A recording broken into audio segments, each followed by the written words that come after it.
Nearly 200,000 people in South Korea's Gyeonggi province are part of a radical experiment.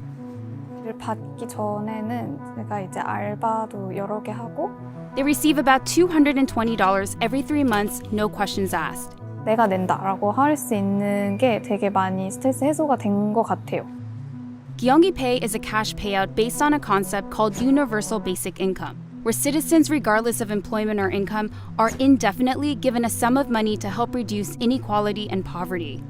Universal basic income has different names, and the idea has been floated in other countries. The freedom dividend of $1,000 a month for every American adult starting at age 18. During the coronavirus pandemic, Gyeonggi Pay was expanded to 13 million people in the province, including newborns, to help them ride out the economic slowdown. And there was one catch. People had to spend the money only in their neighborhoods to help stimulate the local economy. The popularity of the local program during the pandemic has now drawn attention at the national level. And there's another big reason. South Korea is one of the most automated countries in the world, and about 15% of jobs in the country are projected to be automated by 2024. So some politicians, especially in the manufacturing hub of Gyeonggi, want to give all citizens about $430 every month to help prepare for a future with robots. So the success of South Korea's experiment could change how other countries think about adopting their own universal basic income programs. Lee Myung-ah has been part of what Universal Basic Income Watchers call one of the world's largest experiments of the concept. It gives 24-year-olds in Gyeonggi province $250 every quarter to help them get started in life. This money has allowed Myung-ah to quit several part-time jobs and focus on finishing her bachelor's degree. Gyeonggi Pay comes in the form of a credit card, and Myung-ah has to spend each round of money locally before the next payout. She can't buy things in the town next door or at chains like McDonald's. 알지 못했던 음식점이 어떤 게 있었는지를 좀 많이 찾아보고 많이 알게 되고 그래서 가서 사용도 할 수 있는 기회가 되었던 것 같습니다. Myung-ah's spending has a trickle-down effect on businesses like this traditional market. Lee Chung-hwa is a fish seller, and he says Gyeonggi Pay has helped bring in new customers. 청년들, 그냥 30대, 20대 이런 친구들도 굉장히 많이 늘어나고 있고 또 실제로 이 친구들이 오다 보니까 시장이 재밌구나. 다음에 또 한번 와볼까? He says March was a tough month, as the country was just emerging from the first wave of the pandemic and fewer people came to shop. 어떤 시장들은 또 90%까지 떨어진 데도 있어요. 그 지역화폐로 인해서 이 매출액이 향상하는 데 엄청나게 큰 도움이 되고 있고. And Gyeonggi Province will pay Gyeonggi Province disaster-related basic income. The next month, Gyeonggi Pay credit cards were made available to 13 million people. Regardless of age or income level, it is paid quickly. It's paid in local currency. And the program was complemented with additional coronavirus stimulus payments. And it helps increase small business revenue. Businesses that accepted Gyeonggi Pay saw their sales increase by about 45%. Each transaction is funneled back to Gyeonggi government headquarters, where officials sift through data to see how every penny is spent. Gyeonggi Governor Lee Jae-myung says data collection is critical to fine-tuning the program, because how else would he know if the money was actually lifting the local economy?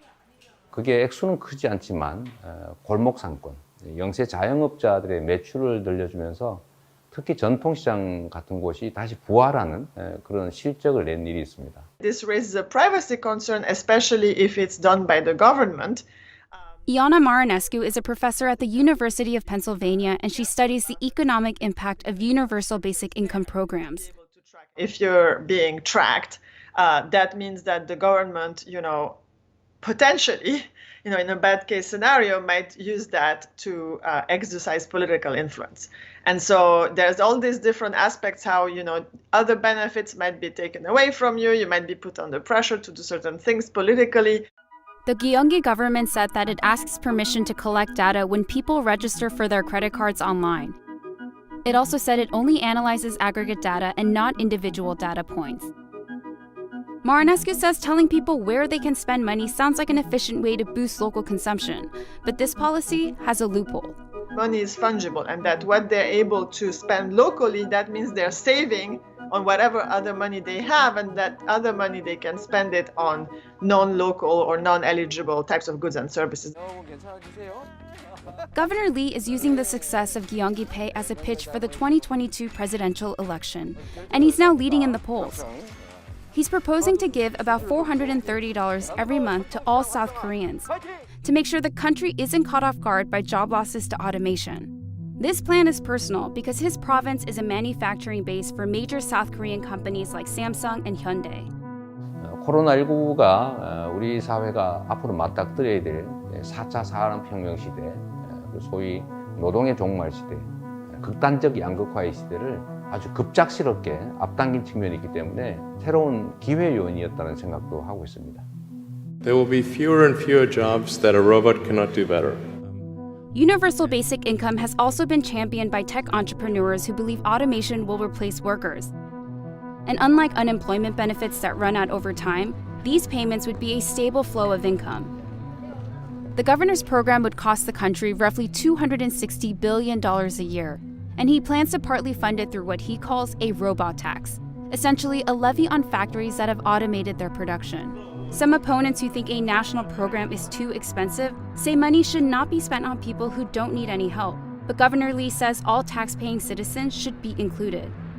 이거는 복지 정책이 아니라 경제 정책이기 때문에 국가의 경제 정책에 따른 이익을 세금을 많이 내는 사람을 배제하는 것은 오히려 옳지 않다는 것입니다.